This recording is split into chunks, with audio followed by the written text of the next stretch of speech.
PitchBook came out, which is a data analysis company. In 2025, 24% of all earnout dollars were earned. So what that means is 76 cents were left on the table for the buyer, right? And so if you're thinking your company's worth $10 million, you get 7 up front and the other 3 is basically set up in an earnout, and you only receive 24% of that. Welcome to the Acquisitions Academy podcast. This is where we connect with business brokers, SBA lenders, exit consultants, and deal makers who are in the trenches of buying and selling businesses every single day. Our community of business owners are learning how to do deals, build wealth through acquisitions, and create passive income through joint ventures with our M&A partners. If you want to be a part of the conversation, join our free community at jvdeals.cbrcapitalgroup.com. Let's get into the show. Listener, you're in for a treat today. I am with my friend Bennett Lebowitz, and Bennett is the president of Pando Consulting Group, where he turns almost sellable companies into investor-ready businesses through sharp financial and operational pre-diligence so deals do not fall apart at the 11th hour. He co-founded Pando with Eric Terry. Bennett and I have had a friendship now for the past 12 months or so. And he is someone who sits on both the buy side and the sell side. Most of the guests in the audience that we usually have a conversation with are on the buy side, so it's going to be a great opportunity to learn about both sides. So Bennett, welcome to the show. Thanks for being here, man. Yeah, man, it's good to see you again. Thanks for having me on the show. Yeah, well, I am looking forward to bringing you to our listener. And one of the leaping off points that I wanted to do is I just wanted to talk about the gap that we typically see in what you're pretty much seeing every day, which is preparing a business to actually survive the due diligence. So if you could just give the 2-minute version of like what you see at Pando, why exit prep is just the most underappreciated lever in the game, and then we'll kind of go from there. Yeah, I mean, I think the starting point is most businesses, almost 40% of businesses are forced to exit, right? And so they don't get to control the narrative, they don't get to control the timing. And so Pando really came into existence because of this problem that, 70 to 80% of companies don't sell successfully. And then 40% of those that do sell, they enter the market from a point of pain. And so what we wanted to be able to do is kind of walk them through that process first of what due diligence is going to look like, what a buyer is going to look at their company, and what that lens of valuation is going to actually look like. And so we developed our process where we walk them through a quality of earnings, quality of operations assessment to show them if they were to enter the market today, where they would stand, and how much money they would potentially be leaving on the table, and then opportunities to really be able to come in and shore up some of those gaps. So one, they maximize the value of their company, but also they can control the narrative that when it's the right time for them to enter the marketplace, they can do so knowing exactly what a buyer is going to find through the due diligence process. Not on my notes, but I'm curious already. Uh, That was quick. what is what do you find is, I don't know if there's a percentage, but like you give this counsel to a business owner and then they do something with it versus don't do something with it. Is it like more people are willing to like change and take the counsel and run with it, or are they just like sounds good in theory, but in practice it's just like, I'll try to find a path of least resistance or something like, do you have a sense on that?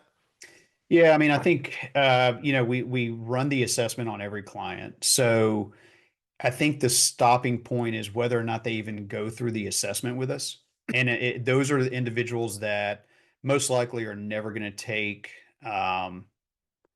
the advice and the recommendations around implementation, right? They're gonna risk it. They're gonna take their chances, or they have an inflated sense of where they are in the marketplace because they have a buddy of theirs who sold recently and they got a certain multiple, and so they put themselves in that box. What I will say is the ones that have actually gone through our process, we have a really high success rate of getting them into an implementation phase or project-based scope of work that allows them to start working on those. And we understand that they're running a business and that we don't want to add more to their plate. We don't want to add any more distractions within the organization. So we hire and work with our own strategic partners to really be able to implement a lot of the work that needs to take place. And when they need to get involved, they have to get involved. But we try to lessen the burden as much as possible. And ultimately, we've developed a persona around who the most successful owners are at implementing these things. And it's those that are really strategic minded. They're not working in the day to day, they're not putting out fires daily. They are really sitting in that CEO suite to basically drive the vision of the company, right? And so everything that they do in their role and their superpower in the organization is to be able to drive that vision. And so it's so much easier to go in and say, hey, we need to do this, we need to do that. And the organization is set up to succeed in that scenario because they're not reactive, right? They're proactive in a lot of the ways they run the business. Hmm. It reminds me of what, there's someone in the community, I can't remember who it was, but someone, they had like someone was running the business, the owners were running the business, but the owner wanted to be out. They had a conversation with, I think it's called Gen X, is that one of the M&A companies, and Gen X plugged in like a team of operators, so that way the owner could step out of the operator seat. Is that common? Is that a common suggestion of like, partner with this company to get the to just actually get the owner out of operator seat, to kind of make that transition? Or is that like an I'm very new into this, that's why I'm curious if that's like a best practice, or is that like just like kind of an exception of what I just heard from someone that's experienced that in the community? I would definitely say that's an exception to the rule.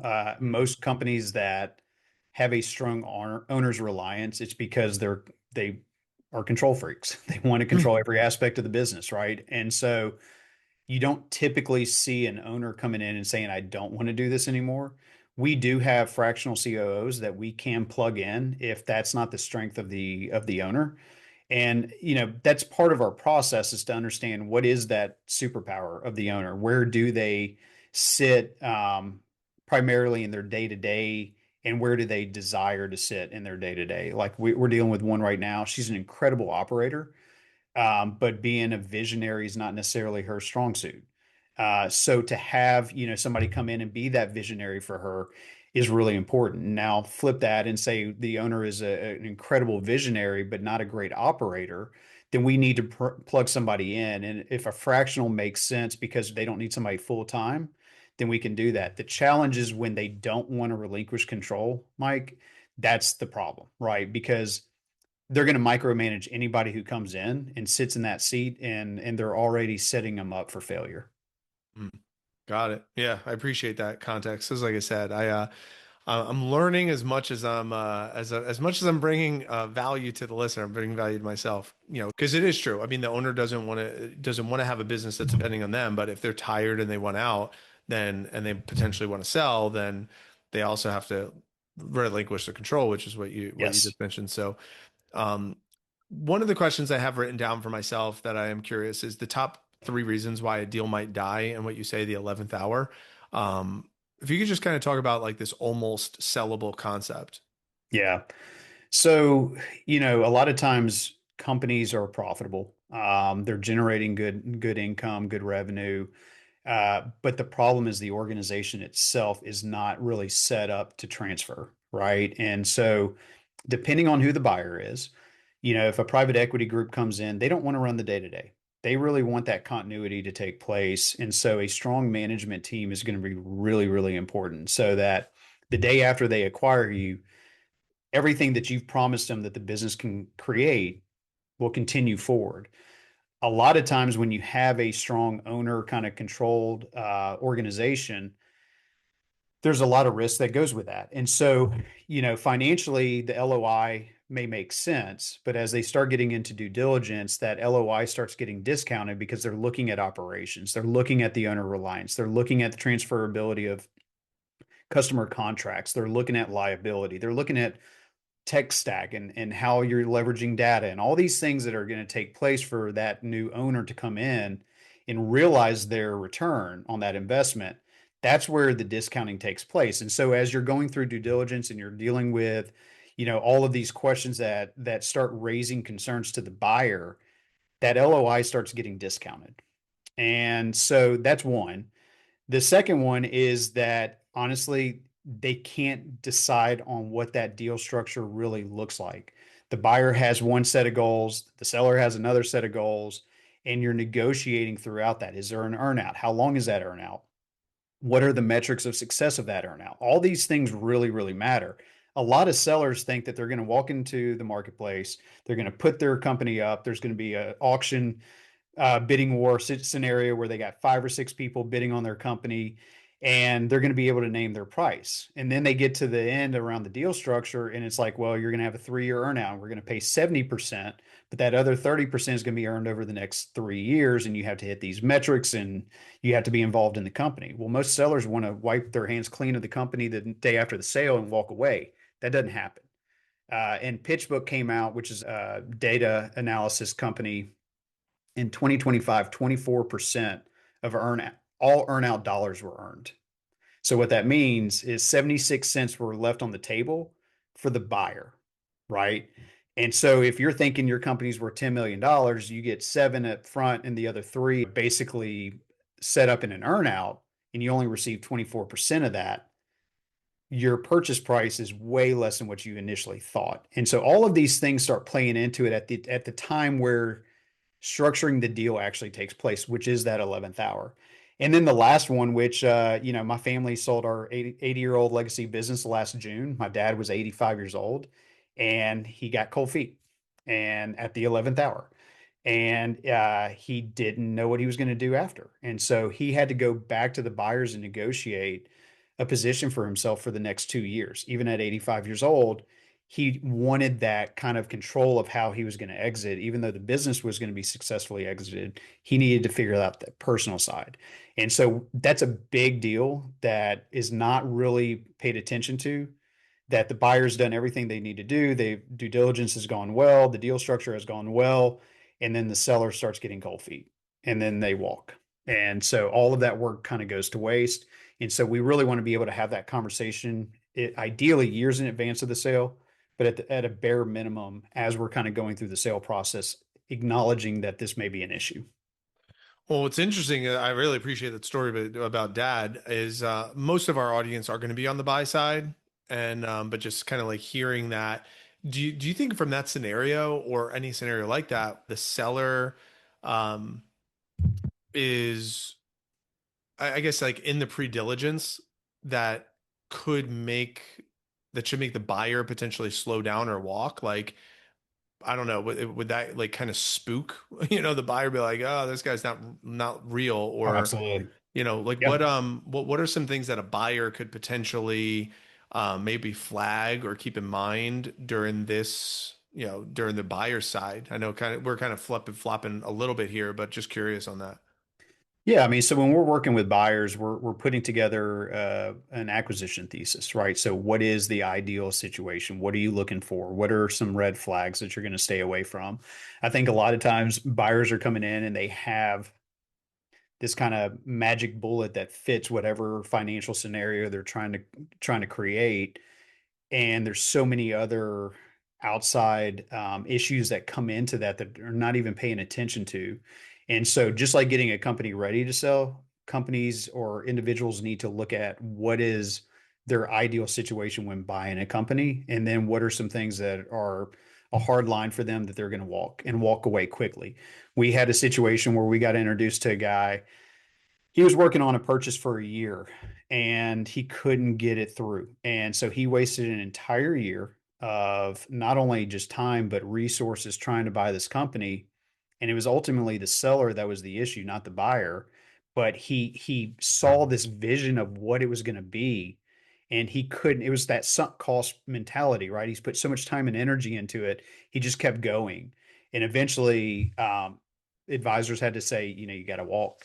And so he wasted a lot of time. He had some missed opportunities that would have probably been a better fit for him.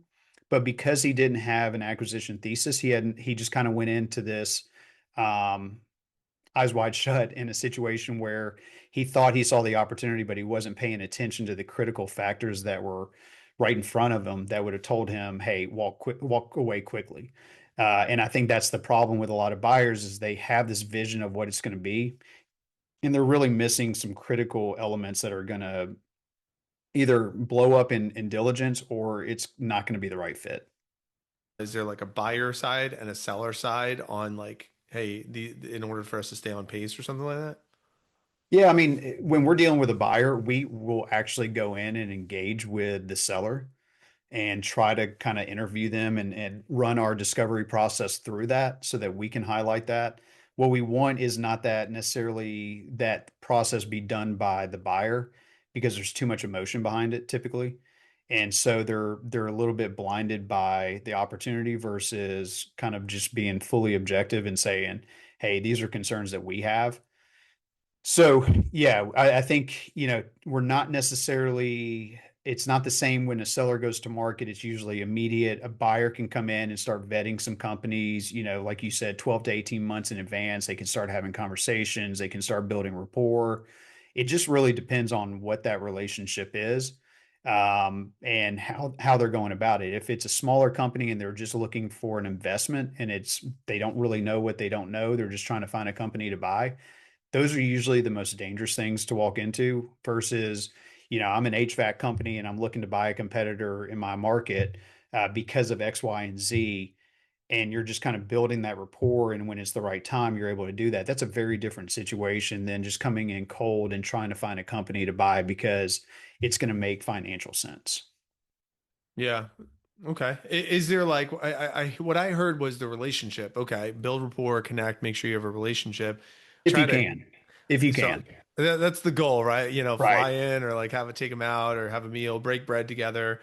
Um, is there more tactical behind that maybe a listener could really take with them, whether they're on the buy side or the sell side? We don't have anything that is structured kind of plain vanilla that we walk into every situation with. What I'll say is that we are typically not talking to buyers who are just looking to buy a company for a financial purpose. They're doing it because it's a strategic acquisition, helping them grow, get into a new market, new vertical, whatever that may be. So there's a very different strategy behind that than just coming up to you, Mike, and saying, "Hey, I just retired and I want to buy a business and get some mailbox money." Well, that's not who we are, right? And that's a very different process. What we're looking at is a company that wants to come in, buy a company to help them grow, and then they want to exit in 7 to 10 years kind of situation, right? So there's a longer term path and strategy around that acquisition versus just a financial one. So when we do that, yeah, we're looking at competitors, we're looking at verticals, we're looking at all these things that are going to play into that to hit that goal first. And then we start kind of saying, okay, well, who are the targets that we're looking at? And we got to start building a really a good relationship with them so that we can have a conversation, see if they're even interested in selling, get some insight around the business. What are some of their pain points? What are some of their strengths? Also, really understanding what the family wants, right? What if this is like the wife is like wanting them to sell tomorrow, right? Or the kids are involved in the business but they're not going to be able to buy it. What happens to them? Like all of these things, they seem like small in terms of the success of a sale, but the buyer's going to have to deal with that at some point. It's going to come up. And so the earlier you can have these conversations and say, well, what's Junior's role in the company? And is he going to be pissed off that I came in and bought the company? Is he going to walk and he's in a critical role? Well, I need to know that, right? Because that's going to affect that. So there's so many nuances into it that we just try to go as deep as we possibly can in the initial phase of what they're trying to actually accomplish with the acquisition, and then trying to back into companies that could fit that. And it does take time to be able to do that. You can't rush into this stuff. Well, we're gonna go quick to a quick break. When we come back, I want to hear a before and after story. Sure. I'd love two stories. One maybe like as a horror story that I we, got one. and then one that went real cleanly to give some hope. Okay. So we'll be right back.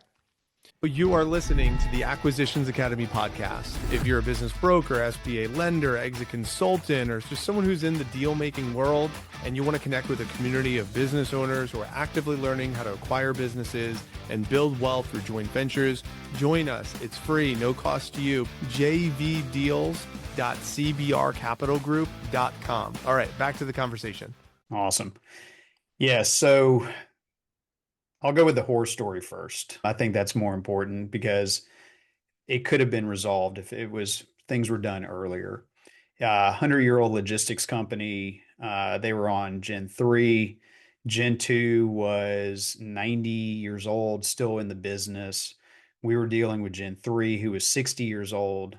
Uh, she brought us in to see if she was sellable. Went through the assessment and quickly realized that she was not going to be able to go to the open market and successfully sell. And the only option that we had was an internal buyer. Well, the internal buyer, we come to realize, was not going to actually be successful at buying that either. And really, what it was, Mike, is that it was death by a thousand cuts. It was probably 10 years of just really bad, small mistakes that were never paid attention to and never shored up. And so they just compounded, right? It's like going into the ER and it's triage, right? And so it's like we're plugging holes and stopping the bleeding as much as we can. But at the end of the day, we couldn't do anything. And after about a year of trying to get things in order, we actually had to end up in an asset sale where they basically sold all the equipment. And it was, a $10 million company that we sold for basically $2.4 million in assets, which was fine. It met their goal, but it was a 100-year-old company. It was this legacy company. She didn't have any kids that were going to come into the company. So it was just a really emotional and sad journey for that to be part of, one on the outside trying to help somebody. But what we walked away from was realizing that this is a common issue. Companies get stagnant. They kind of stay in their lane. They don't advance. They don't evolve. They don't change with the times. They don't look at new revenue streams. And so revenue starts kind of dialing back, and it's maybe not such a big deal this year or next year, but then you have 3, 4, 5 years of it, and it just compounds because the added expense of just fixed costs don't change. And so revenue just isn't enough to cover all those expenses. And you get to a point where you're like, once again, you're 40% company that is forced to sell. And in a situation like that, if we would have come in maybe 5 years ago, pre COVID, we could have done something. We'd have changed that narrative. Um, Gen 2, the 90-year-old dad needed to get out, but the daughter was not going to kick her dad out. That was a problem because he didn't want to advance anything. He didn't want to use technology. And then by the time we got to her, Gen 3 was tired. She didn't have the energy or the capital to really be able to dive back into the company and redeploy that for advancing the company. So that was a sad one. It was a nightmare situation. It was an emotional roller coaster. Don't want to do that ever again. We are not in the business of, liquidation. We're in the business of building a company up, helping them sell, and maximizing the value that they did and built. So the other company was a, Can I ask a question about that one real quick? yeah, yeah, yeah. So would you say the buyer in that situation like got a good find because of all this chaos? Like the buyer Oh, kind of like absolutely. It was a fire so sale. so if someone's a buyer listening to this and they wanted to try to like find something like that for themselves selfishly, is there any like I know it sucks like we're not trying to like capitalize on other people's pains, but someone made out on that deal just from that seat. Is there anything that they could potentially look for in that type of transaction that would actually benefit them as the buyer? Yeah, I mean, I think declining sales, consistent declining sales is gonna be one of the pivotal things that you're going to look at because there's something core happening internally within the organization that's causing that for them to not get out of that place of declining revenue. The problem is that are they going to show you the books right out of the gate, right? Trying to find those companies is really hard. Uh, but I was talking to a gentleman yesterday. He buys companies that are within a franchise. They are not generating any profit. The owners have gotten way over their skis and they're just not able to figure out the operational side of things to get things moving. And so he's created a business model to be able to do that. It's just a different um, there's a lot of like just dialing and smiling, and saying, just calling companies, figuring out once again that acquisition thesis of what is it that I'm trying to accomplish? What are the industries that I'm looking at? What is the geography that I'm looking at? And then just kind of going after that. It's easier to find those companies once you've bought one and you can kind of build this portco of companies that are maybe distressed. But then you start buying companies that can support those companies in distress, either through operational support, technology, sales, whatever that is, leadership. And so you have to have that bigger vision. You can't just buy a distressed company and not have a plan on how to get it out of distress. You know what I'm saying? Like Yeah. that's not a great game plan if you're trying to buy a company that's already sinking and you don't have a game plan on how to get it out of that situation. So yes, you'll get a good cost on the value of the company, but you got to have a game plan on how you're going to be able to fix that company and right the ship. But that's No, that's but awesome. I really love that because it's on a larger scale. It's like, oh, this is a distressed business. Oh, that's such a good deal. Then you buy it and you're like, well, now I'm sitting on a distressed business Right. without any any actual plan of what to do with this. Well, and on the other side of that, Mike, is who's going to finance that?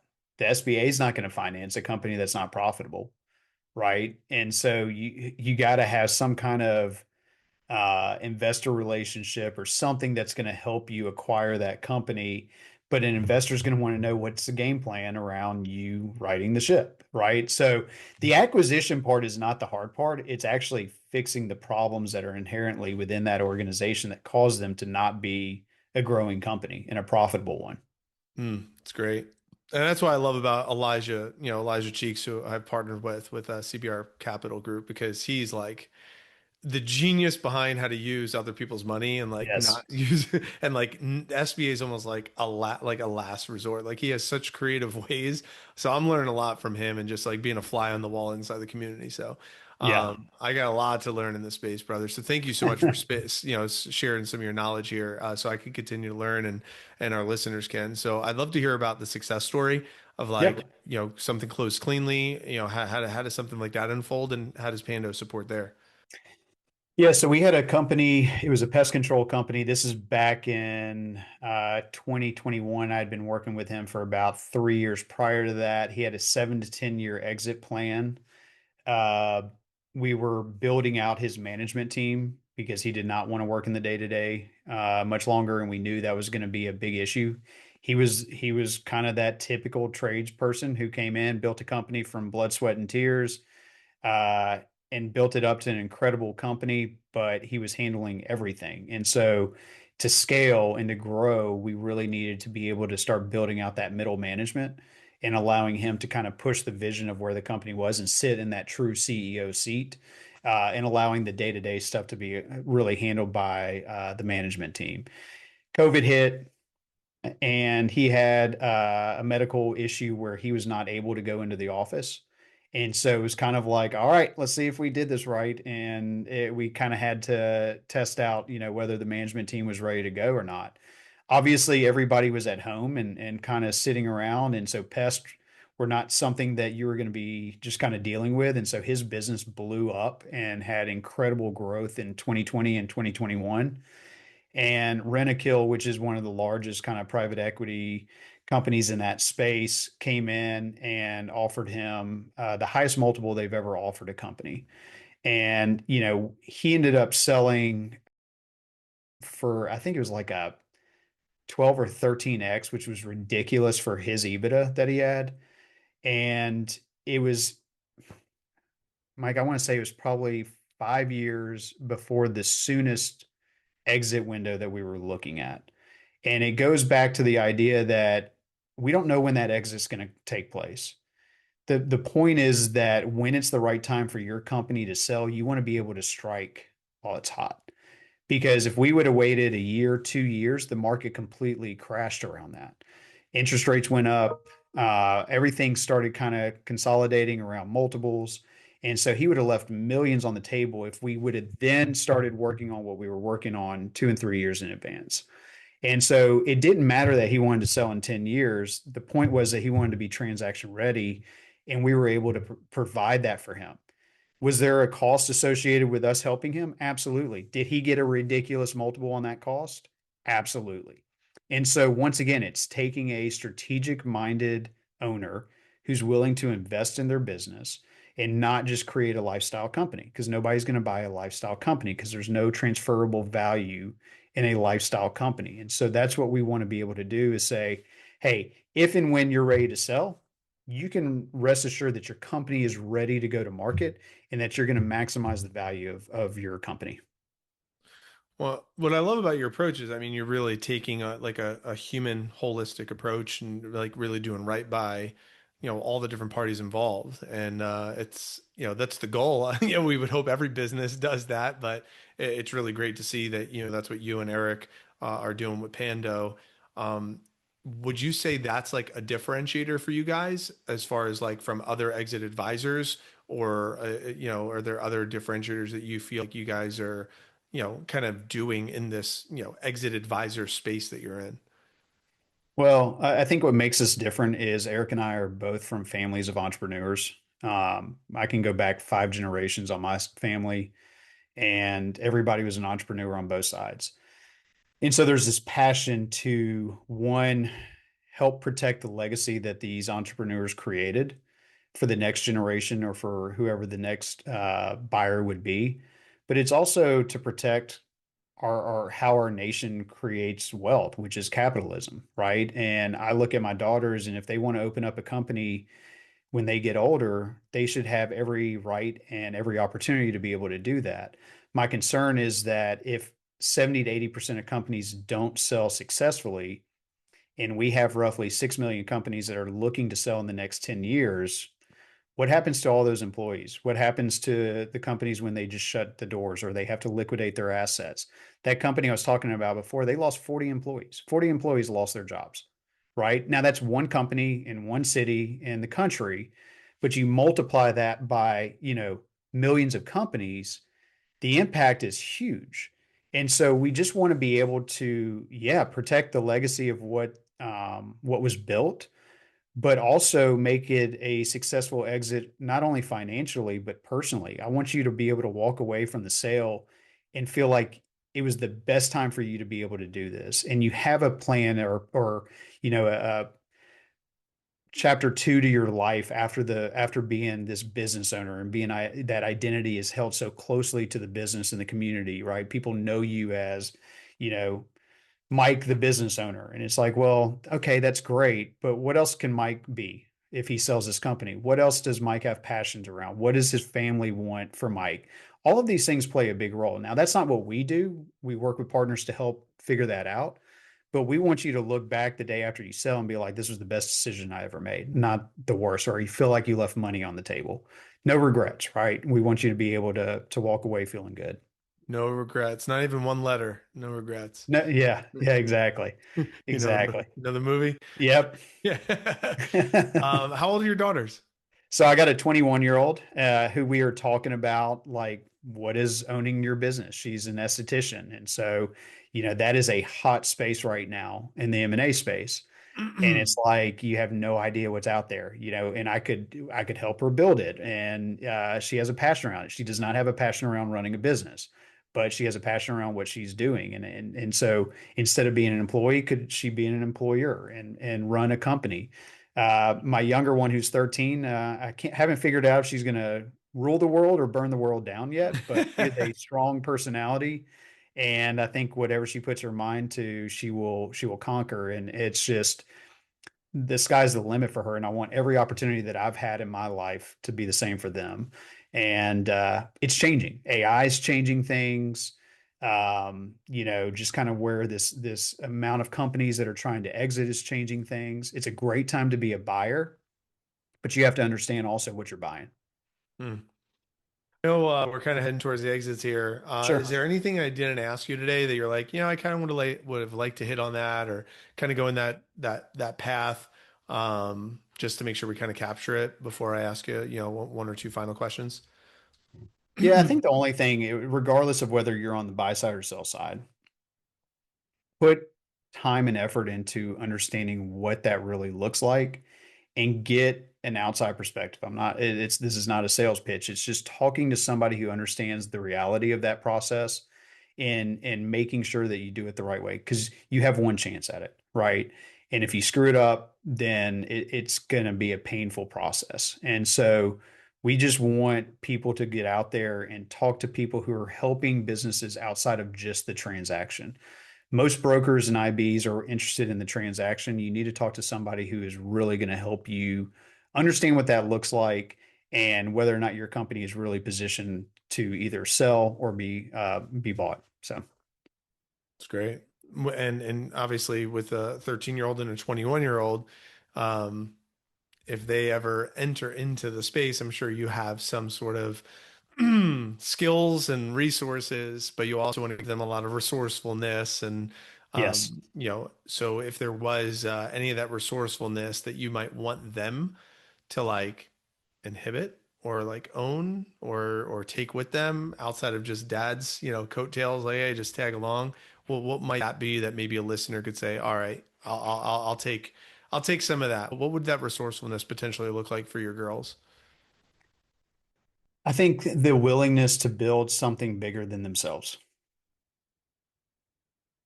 I think I can leave it at that. Being a business owner, there's so much responsibility.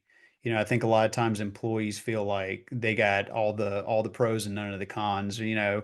And the reality is you never walk away from that. There's never a minute in the day you aren't thinking about that company and the responsibility you carry for your employees and for your customers and your vendors and the community that you serve in. Like that is a heavy, heavy toll to take, which is why not everybody's geared to be a business owner. But yet it is the most rewarding thing you can do because it creates opportunities that you would never get as an employee, to serve the community, to make relationships that are just lasting that you would never have if you weren't a business owner, to be able to support your employees' lives so that they can take care of their families. It's an amazing opportunity, and I really hope that my girls see that through my efforts and what I've built and want a taste of it. I think that would be an amazing success. It's awesome. Thanks for sharing, Bennett. Yeah, I'm sure some people in the community might want to stay in touch with you, with Pando, as they kind of continue to get into their buyer journey. Or if they have an introduction, maybe they have a friend that's on the, either side, the seller or the buyer side. Where would you want them to go if they wanted to kind of like, just present some stuff, pick your brain, use you as a strategist in some way, as some sort of consultant, what would be the best path for them to go or to link up with you?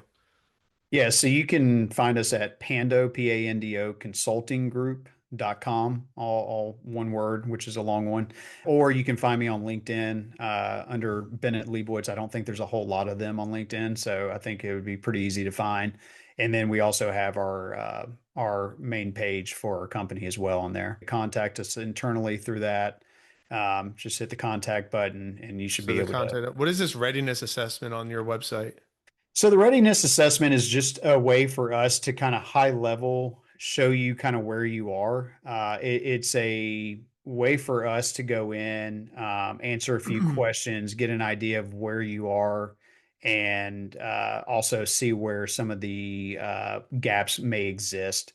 And so it gives us a way to have that initial conversation of really what it is that you're trying to accomplish, but maybe some insights into your company that if we know on the front end, we can kind of help guide you into a better position.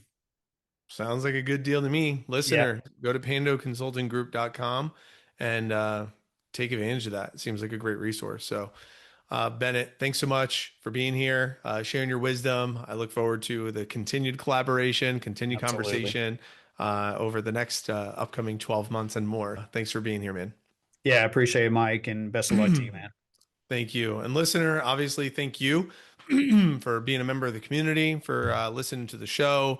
And if you're having a great experience, keep coming back for more. We have awesome guests lined up for future episodes. So thank you so much and take care. That's a wrap on this episode of the Acquisitions Academy podcast. If today's conversation got you thinking about deals, partnerships, or your next move in the acquisition space, join our free community at jvdeals.cbrcapitalgroup.com. Connect with other business owners, submit deals, and stay plugged into what we're building. We'll see you on the next one.